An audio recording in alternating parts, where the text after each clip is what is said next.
We are starting Unit 4, and we're going to go from the beginning to the end. Yeah, let's just run it.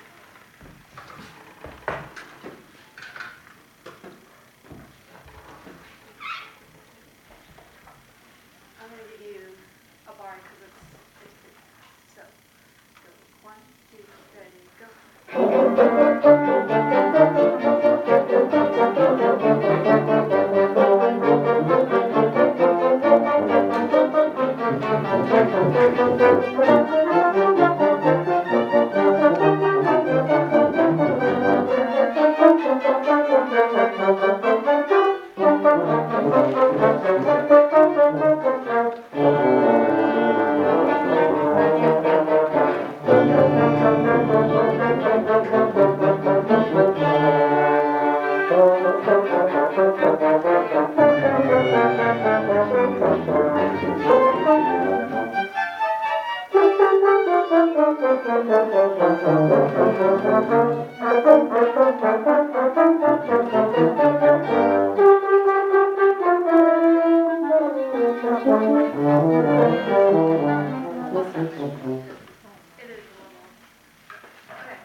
This whole piece is actually a set of Renaissance dances. So that if that gives you an idea of the style that we're looking for, if you think of Renaissance dances, if you listen to the piece, there's a lot of kind of like heavy white accents that is not written music. We want to be together and cohesive as a group because we're all playing basically the same rhythmic value and the same style. So listen to your neighbor and kind of try to match the style that they're playing and then listen towards the front. So listen towards the section leaders. And we want to be in the balance point of the bow, which you guys don't have that. So think very light and bouncy. And also listen for parts that are not the same, because we do have a little melodic line that kind of comes in with the cello at number 7, and then violas later, and it sounds different, so we'll listen to that. Let's start from the beginning again. I want to try to be lighter for you. 1, 2, ready, go.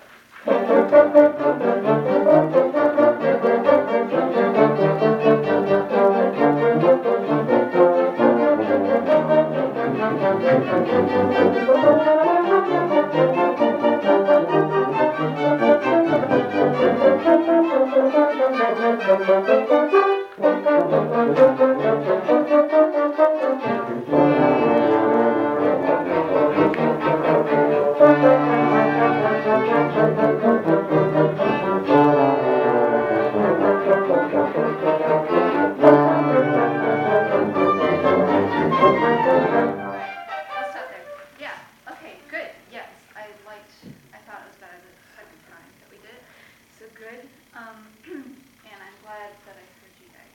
And so listen for, are you guys hearing that difference? Like for you guys over here in first and second? Yeah.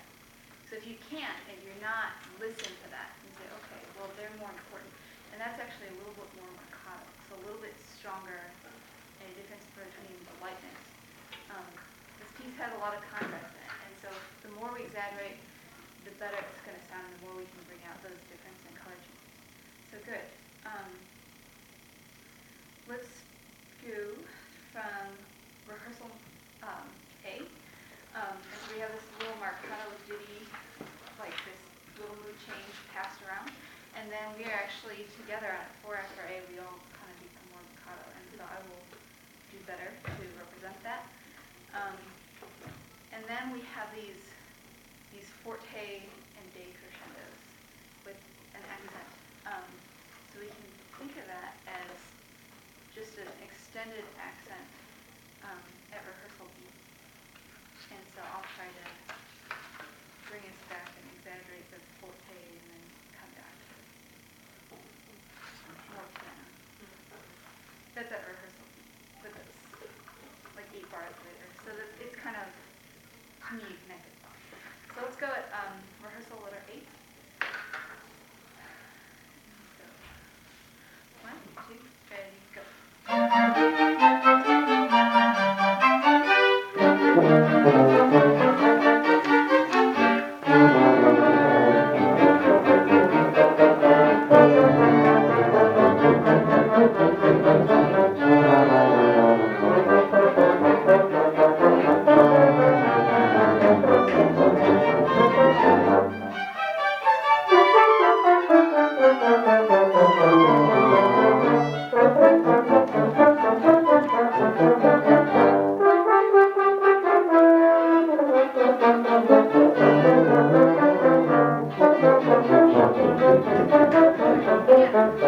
Yeah, good.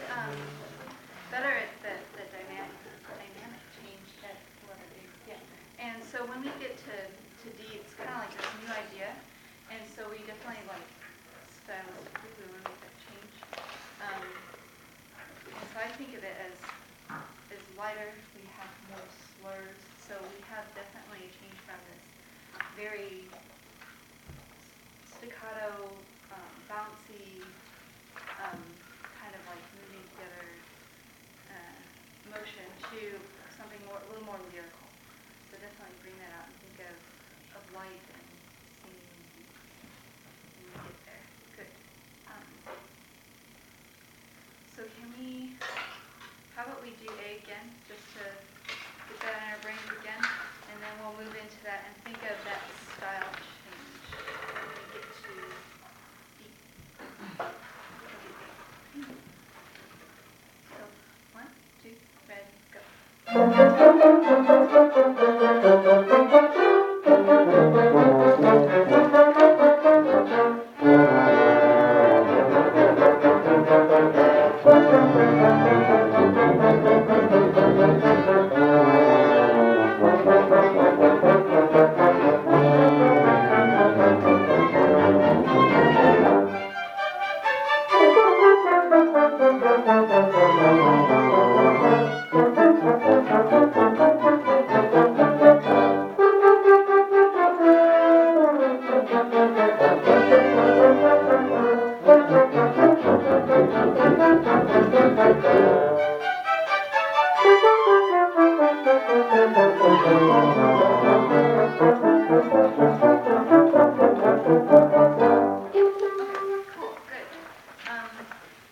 Now the 4 bars, of course, we have suddenly a pizzicato. And so for string instruments, that's a huge timbre change. And so for woodwinds, you kind of, it's hard to kind of, but think of, you think of pizzicato, what it sounds like, it's a little, it's very percussive, it's very, has a shorter decay, and it's lighter and often softer. It's hard to play out with pizzicato. So if you guys think of, for you guys wind players, think of that before G, and then you have it after G2, but that'll be later. you are actually out of time. Thanks, Lisa. All right, how'd it go? Better than last time.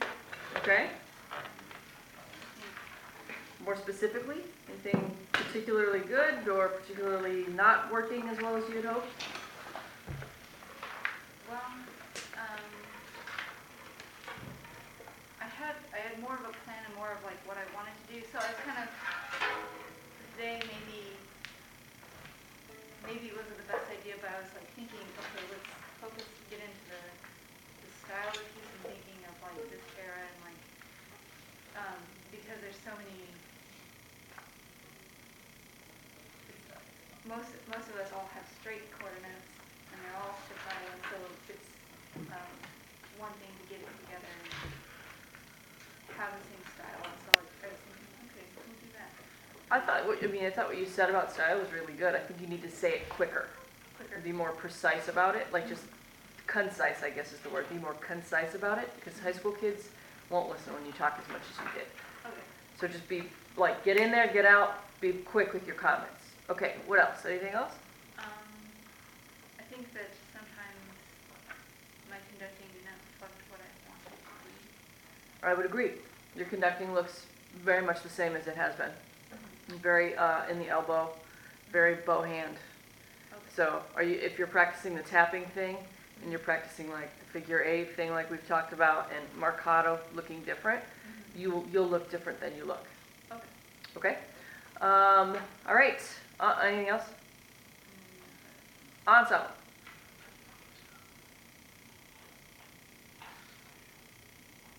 I agree that you've talked quite a bit, and I think that you did a really good job trying to explain like the pizzicato and how that applies to the wind instruments. But I think that would work definitely for a high school group. But I mean, I know we talk about like high school group versus this, like what are you supposed to do? I mean, like we would understand quite a bit, like what you talked about if you just said, all right, be a little bit more percussive and light, and that would have saved you a lot more time to work on other things. I think you still need to work on speeding up, because, I mean, it was better than before, but there were a lot of times when I was like, I have no idea what she's doing. Okay. Anybody else?